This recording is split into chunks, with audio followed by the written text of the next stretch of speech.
Alrighty, on to the next one. We are now on Bond number 5. You only live twice. Bond goes to Japan. So this is one of my favorites, although it had been like 10 years since I'd seen it, but I remember being like, no, I really like this one. And so for the ones that I've seen before or are more familiar with, I try to give you guys a pros and cons. So I was only able to come up with 5 cons, but I found 10 pros. So let's do the cons first. And for anyone that doesn't know, like I said, I'm not trying to spoil the movie for you. If you haven't seen it, go watch it before seeing this video. If you have seen it, you know, you guys know what I'm about to say. But basically, the plot is the Soviet Union and I believe Great Britain, but I might be wrong. I thought it was there too. They had 2 spacecraft that basically got abducted by a mysterious ship in space, and they weren't sure exactly who did it, and obviously they're pointing fingers at each other, thinking that, someone wants to start World War III. So that's basically the beginning plot of that, and James has to go to Japan to try to get the scoop, because apparently the ship landed somewhere in Japan that was taking these ships. So that's kind of how we start the movie. So let's get into the cons first. So at one point, Connery has to go Asian. Now, I'm not saying that this is like, I know some people are like, it's so racist. If you're trying to blend into a country that is 99% one race and ethnicity, and you're trying to blend in, I've never understood that whole, like, it's racist to do that. Like Robert Downey Jr., like they call it blackface, like putting on that stuff. He's like making, it's a comedy, but he was like making fun of like black stereotypes of how he was acting. But he was so ridiculous that's why people were making, and that's why you laugh, is because he was over the top with it. With what Connery did, he didn't do anything crazy. He just put on like some a wig, and then he put on like some eye makeup to make his eyes look more squinted, and that's pretty much it. My problem with it is not that they did it and that was racist, because I don't really believe it is. My problem is that it basically serves no purpose, because you're like a foot taller than like everybody around you, so that makes you stand out. How hairy you are. I mean, he's you look at his just his arms, it doesn't look like an Asian guy just from that alone. But just in general, it serves no purpose, because by the time that he goes Asian undercover, he's already done enough snooping around and caught enough attention that I think people aren't like, the whole thing is James Bond dies at the very beginning, or supposedly, which I'll get into that, but you would think that if they're really wanting to keep up this thing of like James is dead, that they would have had him go Asian from the very beginning, but they don't. And by the time that he's getting to the climax of the movie, he's ditched his Asian attire, so it seemed kind of useless. So the next one I got is there's no memorable Bond girl. Not only are these girls, I believe they're both Japanese, but I might be wrong. There's a girl at the beginning, and then there's a girl later on that he marries. Not really, but kind of. And yeah, neither of these girls are all that memorable. I mean, they're cute, they're pretty, but I think part of it is just I'm pretty sure they dubbed all their lines. Like someone went back and dubbed their dialogue, and it doesn't sound great, to be honest. They're good to look at, and I think as far as them, their facial expressions, all that kind of stuff, they're fine. But I don't think there's anything memorable about the Bond girls in these movies. The space scenes haven't aged very well. I mean, they're not very good, to be honest. It is clearly they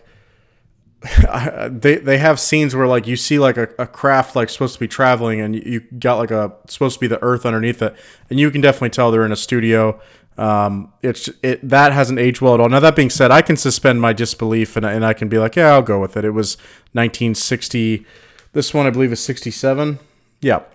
Okay. Bond should have been killed. I mean, you could say this after so many things in these movies, but one that I really don't like, because it felt like someone that doesn't know how to discipline their child. When he attempts to get the door open in the volcano lair, and then Blofeld, he does that. He kills a guy, I'm pretty sure, and starts turning some stuff and starts opening the door, and some of the guys get in. Blofeld still's like, no, unhand him, or he's basically grab him, but he still doesn't kill him yet. And I'm just like, that's a thing I got a problem with. I'm fine with a villain basically being like, I want to show James my plan. I want to taunt him a little bit because he can't get out of this. I'm okay with that to a certain degree, but when the guy blatantly kills one of your dudes, tries to mess up your whole operation, and kind of does, I just still doesn't make sense to me that you'd be like, no, we'll wait around before we kill him. It doesn't make sense. Just for once, I'd love someone to make a Bond movie where like Bond is so important, like I don't know exactly what, but he has access to something where like you got to keep him alive, and that would kind of make sense. And then my last like nitpick, my con is movie slows down once he starts doing the ninja training. There's a brief.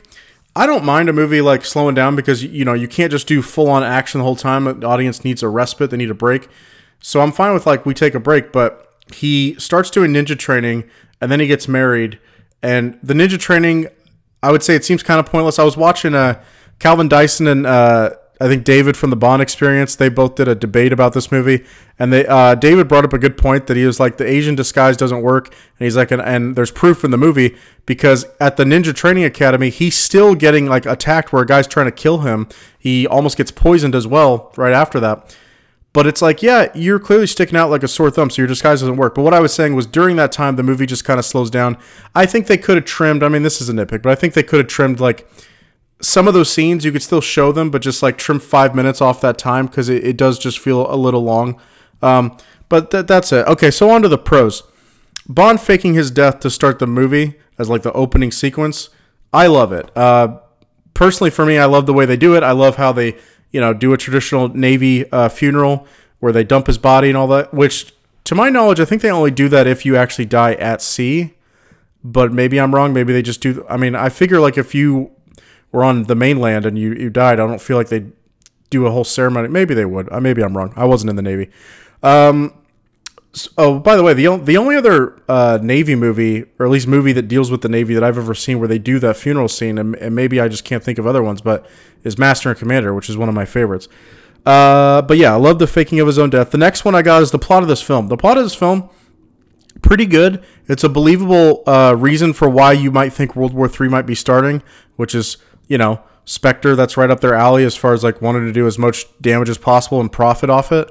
Because as I think Blofeld says in the movie, he was like, by them going at each other, he was like, there'd be a room for a new world power, which I think he's talking about like Japan, but mainly meaning Spectre, because I think in his eyes, he basically would start to run Japan as a whole, and then he would take them to prominence. But yeah, overall, I dig the plot of this movie. It's got really good like snooping and spy scenes. I don't want to give away all my pros, but as soon as we do the fake death, he gets back, he does his like talk with M where he gives him his brief about what's going on.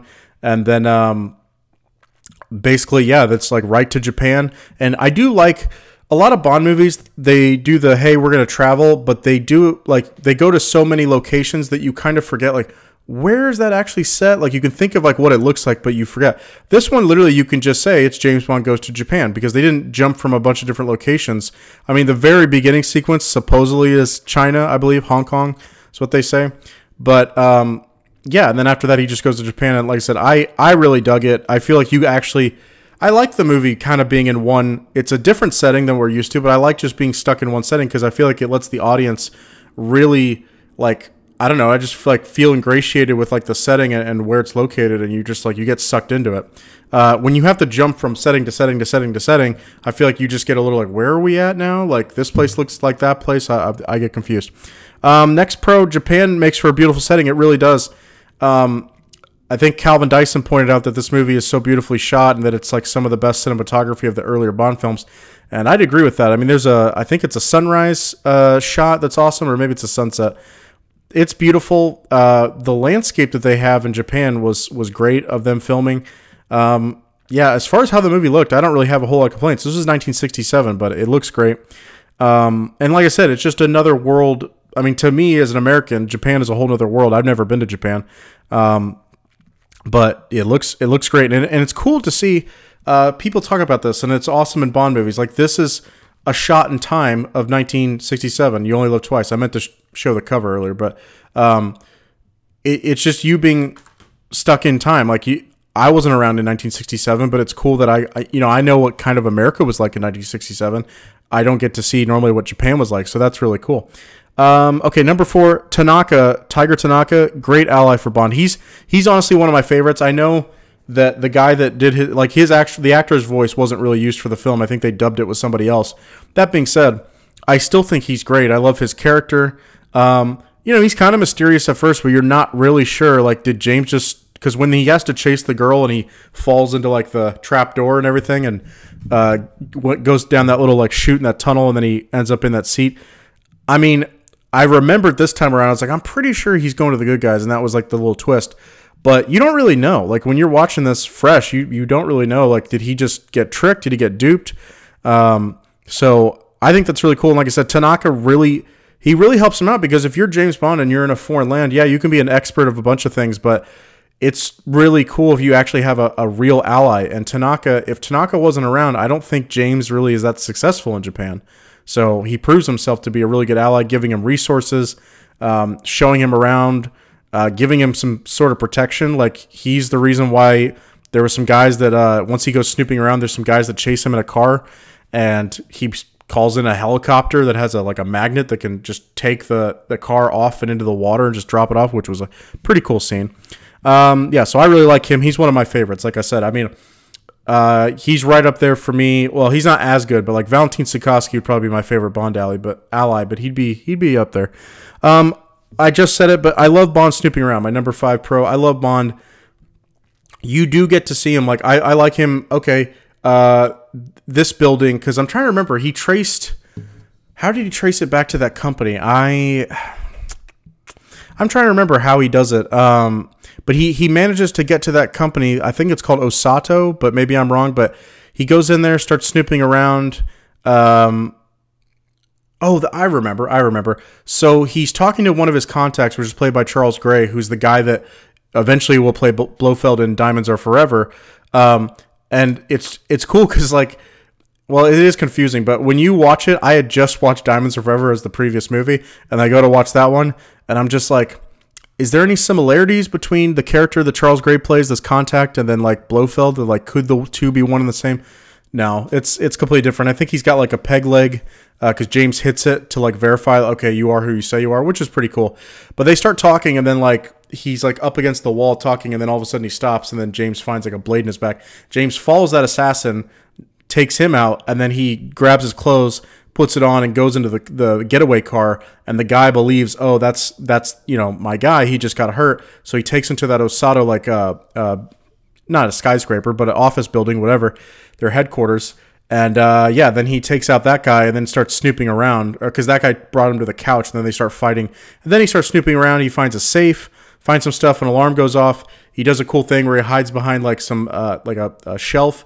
Two guys run out of the door, then he runs out. And anyway, he gets out of the building, gets picked up by the girl, and then that's the girl that leads him to Tanaka eventually. But yeah, I like the snooping around section. I don't. It's probably only 15, 20 minutes long, but that's really cool. I don't know if I put it in here. I guess you could classify it as the same thing, but the next day he has an appointment, or I think it's maybe the day after. He gets an appointment with that guy. He tells Tanaka, "Could you get me an appointment with the head of that company?" He goes, "Yeah, sure." And then he gets it. And I love that whole scene. I love how they're all suspicious of him, and then he's got that thing in his desk that basically is an X-ray machine. You can see the gun that James has on him. Just really cool spy stuff, really awesome, and I adored it and loved it. Okay, the next one, Little Nelly, might be the best Bond gadget. I mean, it's pretty cool when he's like, "Hey, I need Little Nelly for this assignment, and bring her daddy."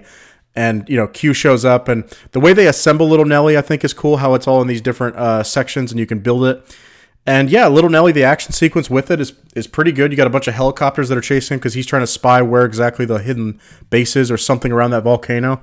And I think that was pretty well done. And like I said, I think that's a historical Bond moment.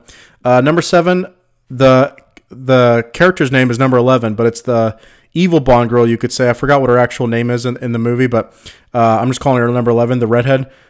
People said that she's kind of like a copy of the girl from Thunderball. I mean, I get that they do look a lot alike, and you got too many redheads, but I really liked her character. She's hard to read because obviously she's working with the bad guys, but for a couple minutes, you actually buy that James kind of turned her, and then I will say her taking him up in the plane just to jump out, I'm like, you literally can just kill him. You had him tied up. You could have just killed him, but maybe she wanted a little more information out of him. I'm not sure.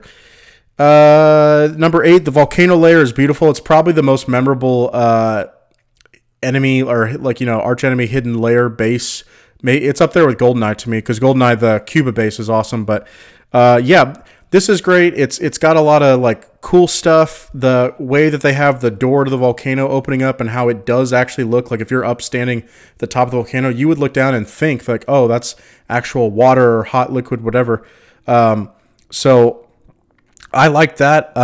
Now that being said, I mean, I still think in 1967 someone would have been able to spot that ship is going into the volcano. I think someone would have spotted it. But regardless, I think that's a great scene. Let's get to number 9. Blofeld's reveal. I love that he's like, he's got his chair facing the other way, and then I love that James gets like taken in. And Blofeld's the one that like catches James. He's like, stop that astronaut, bring him in. And basically, I love how Blofeld is like behind a guy and he just like sticks his head out and he's like, oh yeah, by the way. And Donald Pleasance is my Blofeld. Some people, I need to finish On Her Majesty's Secret Service to see the other Blofeld. I do like the guy that was doing the Blofeld voice in Thunderball. I like him, but we never get to see his face. But yeah, Donald Pleasance is the Blofeld that I grew up watching and that I like. And I know he was only in one movie, but I would have liked to see him in more. But he's great. And then lastly, my last pro, I am always a sucker for the title of the movie in a James Bond film when it's used properly, and I love how he's like, oh, I heard you died in Hong Kong, James. He's like, well, he was like, this is my second life. He's like, you only live twice, Mr. Bond. I just think that's cool, like basically saying like, well, okay, you got lucky once or whatever where you faked your own death. He's like, it ain't happening again. So Blofeld to me is great. He's a great villain, and like I said, this version to me is the best. But anyway, my thoughts on You Only Live Twice, it ranked pretty high for me for Bond films because to me it's exactly what you want out of a Connery Bond film. I'm going to keep rewatching it, but for me, this probably is my second favorite Connery Bond film. And like I said, it might make my top 10 in the rankings. And then as far as what I would give it as far as my movie ratings, for me, this is a buy it, own it. This is a great, solid movie. I love it. So anyway, that's it for my You Only Live Twice review. Like, comment, subscribe. Let me know what you guys think, and see you on the next one.